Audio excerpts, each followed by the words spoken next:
Okay, વેપાર ખાતું પૂર્ણ કર્યું. હવે નફા નુકસાન ખાતું. વાર્ષિક હિસાબનું બીજું અંગ એટલે નફા નુકસાનનું ખાતું. તો નફા નુકસાન ખાતામાં શું આવશે એ આપણે જોવાનું છે. તો અહીંયા પણ કશું છોકરાઓ યાદ રાખવાનું નથી. માત્ર ને માત્ર એટલું યાદ રાખવાનું છે કે ધંધો ચલાવતી વખતે, ધંધા દરમિયાન, વર્ષ દરમિયાન જે આપણા ખર્ચ થાય, જે આપણને નુકસાન થાય, એ તમામ ખર્ચ નુકસાન ક્યાં હશે? નફા નુકસાન ખાતાની ઉધાર બાજુ. સત્ય ખબર ન પડે તો સિમ્પલ એટલું યાદ રાખવાનું, વેપાર ખર્ચ સિવાય કોઈ પણ ખર્ચ થાય, વેપાર ખર્ચ સિવાય કોઈ પણ ખર્ચ થાય એ ધંધાનું નુકસાન કહેવાય. નુકસાન ક્યાં દર્શાવાય? નફા નુકસાન ખાતાની ઉધાર બાજુ.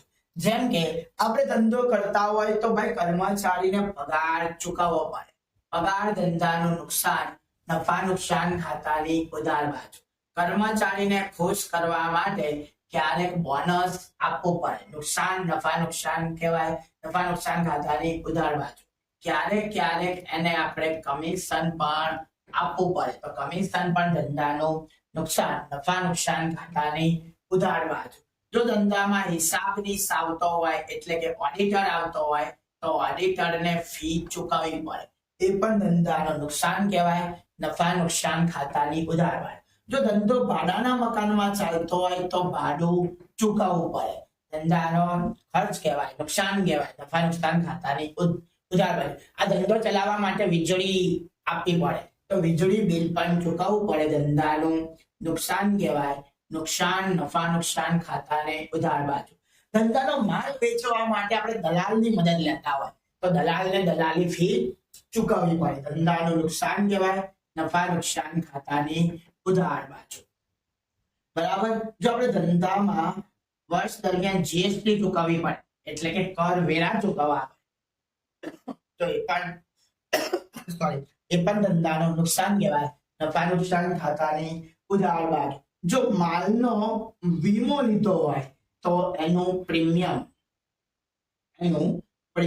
આપણે ભરવું પડે એટલે કે વીમા પ્રીમિયમ પણ ધંધાનું નુકસાન કહેવાય. જો આપણે લોન થી ધંધો લીધો હોય તો એના ઉપર આપણે વ્યાજ ચૂકવવું પડે, લોન પર વ્યાજ, એ પણ ધંધાનું નુકસાન કહેવાય, નફા નુકસાન ખાતાની કઈ બાજુ દર્શાવાય?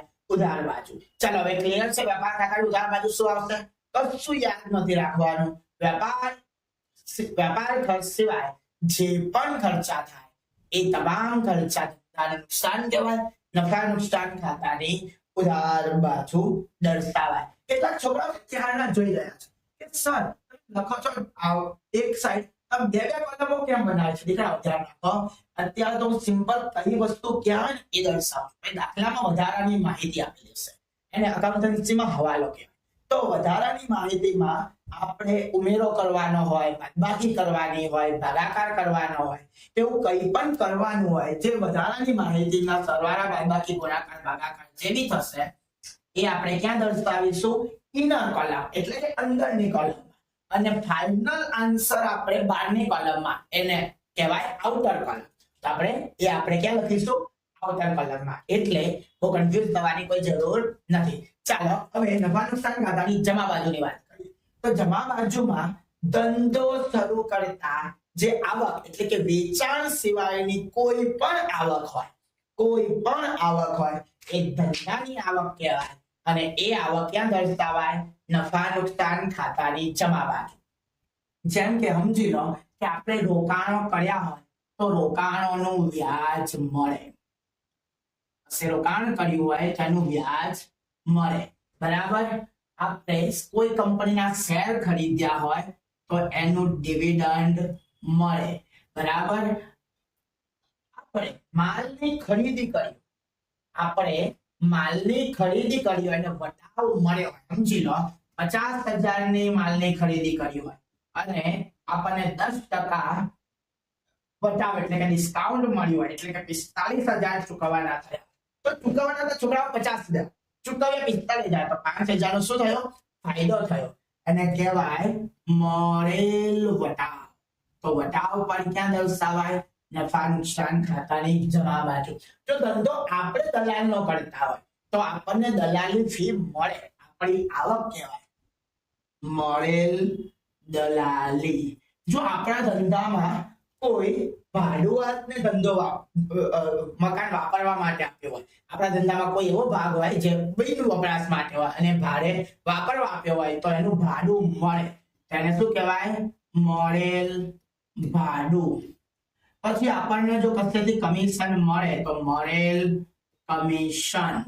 આપણને વ્યાજ મળે તો આવી ગયું, તો ચાલો લખી નાખીએ મળેલ વ્યાજ. તો કશું યાદ નથી રાખવાનું, મળેલ વ્યાજ હોય, દલાલી હોય, ડિવિડન્ડ હોય, બરાબર, કઈ પણ મળે તો એ આપણા માટે શું કહેવાય? આવક કહેવાય. અને આવક ક્યાં દર્શાવાય?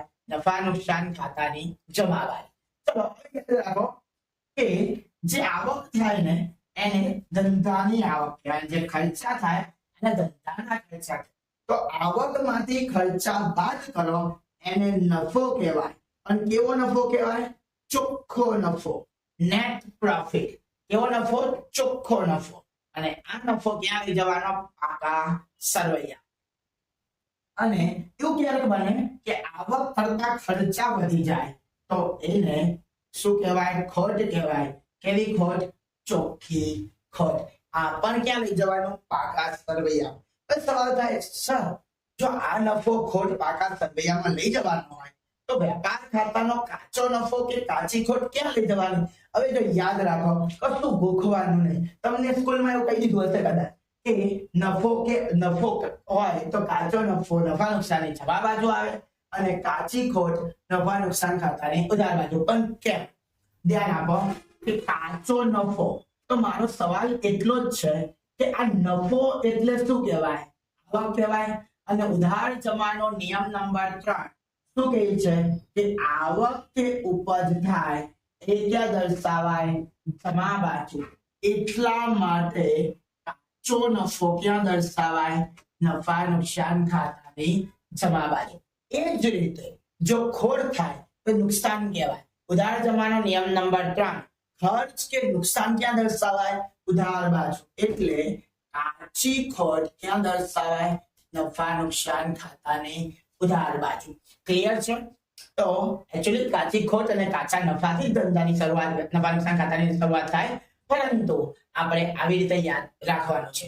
ઓકે, કોઈને કઈ પણ પ્રશ્ન હોય નફા નુકસાન ખાતાને લગતો તો તમે કમેન્ટ બોક્સમાં જણાવજો, હું તમારા પ્રોબ્લેમ સોલ્યુશન કરીશ. હવે આપણે જોઈએ પાકું સરવૈયો.